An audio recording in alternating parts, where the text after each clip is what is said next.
Hello friends, എല്ലാവർക്കും പുതിയൊരു വീഡിയോയിലേക്ക് സ്വാഗതം. അങ്ങനെ ബിഗ് ബോസ് വീടിനുള്ളിൽ രതീഷ് എത്തിയതിന് ശേഷം ജിൻഡോയ്ക്ക് വളരെയധികം സന്തോഷമാണ്. അതിനുപരി രതീഷിന് വലിയ സന്തോഷം തന്നെയാണ്. രതീഷ് പറയുന്ന കാര്യം ഇതാണ്. രതീഷ് പറയുന്നത്, ഞാൻ ഈ ജോലിക്കൊക്കെ വരത്തില്ലേ, ഇപ്പോൾ അന്നും പോയി നിൽക്കുന്നത്, അതുപോലത്തെ ഒരു സിറ്റുവേഷനാണ് ഞാൻ ഈ ബിഗ് ബോസ് വീടിനുള്ളിൽ വന്നപ്പോഴെന്ന് പറയുന്നുണ്ട്. കാരണം ആദ്യത്തെ ഒരാഴ്ച വന്നു, പിന്നെ പോയി, പിന്നെ ഒരു 50 ദിവസം കഴിഞ്ഞപ്പോൾ പിന്നെയും വന്നു, പിന്നെയും പോയി, പിന്നെ ഇപ്പോഴും ഈ പിന്നാലേക്ക് കൂടെ വന്നപ്പോഴത്തേന് ഒരു ജോലിക്ക് പോയി വരുന്ന പ്രതീതിയാണ് ഉള്ളതെന്നൊക്കെ പുള്ളിക്കാരൻ പറയുന്നുണ്ട്. അപ്പോൾ ജിൻഡോയൊക്കെ ചിരിക്കുന്നുമുണ്ട്.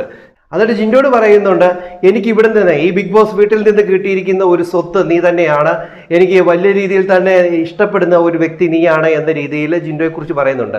അത് ക്ലിയർ ആയിട്ടുള്ള കാര്യമാണ്. കാരണം ഇവരൊരു ബിഗ് ബോസ് വീടിനുള്ളിൽ ആ ഒരു ജയിലിൽ കിടന്ന അന്ന് തൊട്ട് ഇവർ വലിയൊരു ബോണ്ടായിട്ട് മാറിയിട്ടുണ്ടായിരുന്നു. നല്ലൊരു ഫ്രണ്ട്ഷിപ്പ് അവിടെ തന്നെ അവർക്ക് ഉണ്ടാക്കാനായിട്ട് സാധിച്ചു. അത് കഴിഞ്ഞ് വെളിയിൽ ഇറങ്ങുമ്പോൾ അവർ പറയുന്നുണ്ടായിരുന്നു, അടുത്ത ആഴ്ച തൊട്ട് നമ്മളിവിടെ പൊളിക്കും, നമ്മളിവിടെ ഒരു കോമഡി രീതിയിൽ ഇവിടെ ഇനി തുടരുമെന്നൊക്കെ പറഞ്ഞിട്ടാണ് ജയിലിൽ നിന്ന് ഇറങ്ങിയത്. പക്ഷേ അടുത്ത ആഴ്ച തന്നെ പോവുകയായിരുന്നു. രതീഷ് അവിടുന്ന് ഔട്ടായി പോവുകയായിരുന്നു. പോയതിനു ശേഷം വരുമ്പോഴെല്ലാം ജിൻഡോയോട് ഒരു പ്രത്യേക സ്നേഹമുണ്ട്. ഇവിടെ നമ്മൾ നോക്കുവാണെങ്കിൽ ഇപ്പോൾ വന്നിരിക്കുന്ന എല്ലാ മത്സരാർത്ഥികളും അവർക്ക് അവരുടേതായിട്ടുള്ള ഫ്രണ്ട്സ് ഉണ്ട്, അവിടെ തന്നെ അങ്ങ് ഒതുങ്ങിക്കൂടും. പക്ഷേ അവിടോട്ട് ജിൻഡോ ഇടിച്ചു കയറി ചെല്ലുമ്പോഴത്തേന് അവിടെ സംസാരം മാറ്റുകയും അങ്ങനെ ഒരു കാര്യമാണ്. ജിൻഡോ അവിടെ പോയി സംസാരിക്കണം. അപ്പോൾ അവിടെ വെച്ച് ജിൻഡോയെ മൈനസ് ആക്കാൻ സാധ്യതയുണ്ട്, അങ്ങനെയൊക്കെ ഉണ്ട്. പക്ഷേ ഇവിടെ ജിൻഡോയ്ക്ക് ഒപ്പം നിൽക്കുന്ന ഒരാളെന്ന് പറഞ്ഞു കഴിഞ്ഞാൽ ഇവിടെ രതീഷ് മാത്രമേ ഉള്ളൂ. രതീഷ് വന്നപ്പോൾ തൊട്ട് തന്നെ ജിൻഡോയുടെ കൂടെ തന്നെ ഉണ്ട്. ഇന്നലെ ആണെങ്കിൽ വെളിയിലിരുന്നവർ സംസാരിക്കുമ്പോൾ ഞാൻ ഉറങ്ങാൻ പോവാണെന്ന് ജിൻഡോ പറഞ്ഞു. അപ്പോൾ ജിൻഡോ പറയുമ്പോൾ രതീഷ് അവിടുന്ന് എഴുന്നേറ്റ് പോകുന്നുണ്ട്. പോകുമ്പോഴും ജിൻഡോ അവിടെ തന്നെ ഇരിക്കുകയാണ് ഗാർഡൻ ഏരിയ സോഫയിൽ.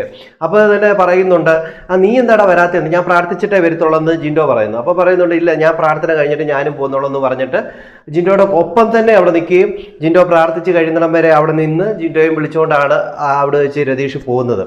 അത് വലിയൊരു കാര്യം തന്നെയാണ്. ഇപ്പോൾ രാവിലെ തന്നെ നോക്കിക്കഴിഞ്ഞാൽ തന്നെ രാവിലെ ഒന്നിച്ച് ഇവർ ഡാൻസ് കളിക്കുന്നു, അതിൻ്റെ കൂടെ ആണെങ്കിൽ ജാൻമോണിയും ചേരുന്നു.